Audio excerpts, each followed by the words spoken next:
Today I'm going to tell you about a bow hunting trip that I had in the Wasatch Mountains, right outside of Salt Lake City. The Wasatch area was a place that I hunted frequently. This would have been Mill Creek Canyon. I parked at the top. Plan was to climb to the top of Little Water Mountain, then kind of go along the ridge and then camp somewhere up there. I'm climbing up the mountain and I get pretty close to the top and I look behind me and there's another bow hunter. I didn't really think much of it. I had seen other hunters on that mountain before, so I just kind of kept hiking. But that guy was actually gaining ground on me, and I can really climb a mountain fast. And this guy was like just keeping right up with me. So I stopped and started talking to him. One thing I noticed about this guy right off the bat is all of his gear was brand new. And you know, like whatever sport that you're into, you know what I'm talking about. That guy that shows up and like all his shit is like the latest, the most high tech, most expensive. And that's what this guy was. He was like, from his boots, his clothing, his bow, his binoculars, like a walking hunting catalog. So I stop, I talk to him, and he tells me that his family is from outside of Park City, but that he's been away for a while, and now that he's back, he wants to start more bow hunting. And I thought, hey, that's fantastic. As the light was fading, I'm trying to actually get to where I'm going so I can set up my tent and everything before it gets dark. Now, when somebody says they've been away for a while, that could mean they've been in jail, or it could mean they've been on vacation, or it could mean they've been off to war. I ask him what his name is. He says, Tina. I didn't ask if Tina was his first name or his last name. Didn't really matter to me at the time. My main objective was to make some distance between me and this dude so I could camp.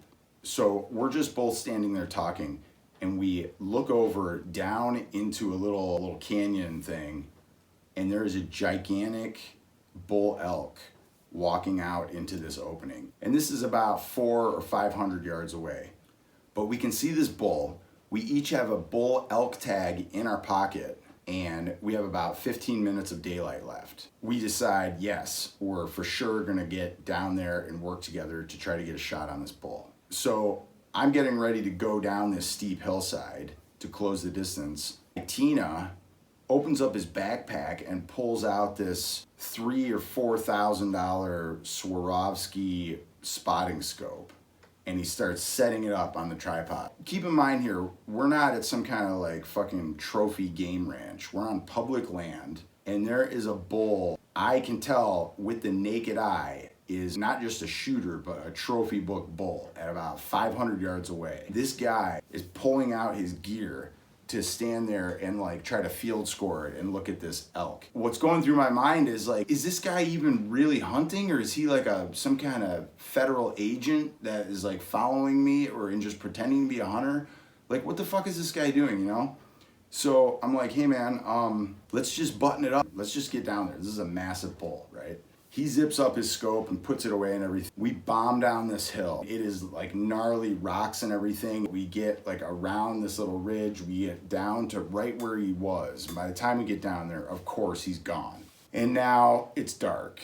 And my man is telling me that he's parked really far away. And he phrases it just like that more than once. He's like, man, I'm parked really far away. So here we are, Tina and I, in the bottom of this canyon in the dark. The guy's been away for a long time. He doesn't seem worried about anything. I told him I'm gonna be spending the night out there by myself. I know where his truck is parked. I know that he is like way over 4 mountains away over in Park City. I'm like, yeah man, well, I'm just gonna set up camp here and good luck. Take it easy, bro. He's like, okay, I'll see ya. And I started freezing my ass off right away. So just to stay warm, I ended up burning up this entire blown down cedar tree. I never saw Tina again. And I think I managed to get maybe a couple hours of sleep. The next morning, I think I hunted for a little while and then went back home. And then I get a voicemail from this guy. I probably gave him my business card because I owned a backpack company in the hunting industry, and I was probably shooting off my mouth about my backpacks. I'd given him my business card. This guy leaves a voicemail telling me that he walked all the way back to his truck that night. You can see the route that he took. So just picture doing that in the dark with no trail, up and down those ridges for hours, all the way to your car. So then he leaves me this voicemail the next day that's like, hey man, I made it to my car, no problem. Yeah, it was like almost morning, so I got back in my car and I drove all the way down the canyon into Salt Lake City, then went all the way back around to Big Cottonwood Canyon and drove up there just so I could glass the other side of that mountain we were on when the sun came up.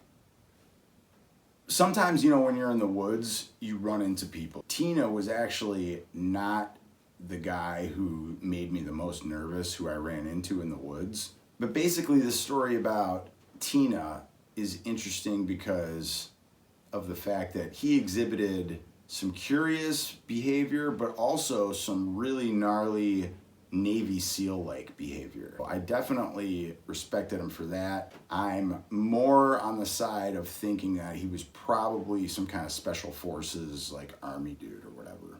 That was a crazy story about hunting in the Wasatch Mountains. Tune in for the next episode of The Best of My Recollection.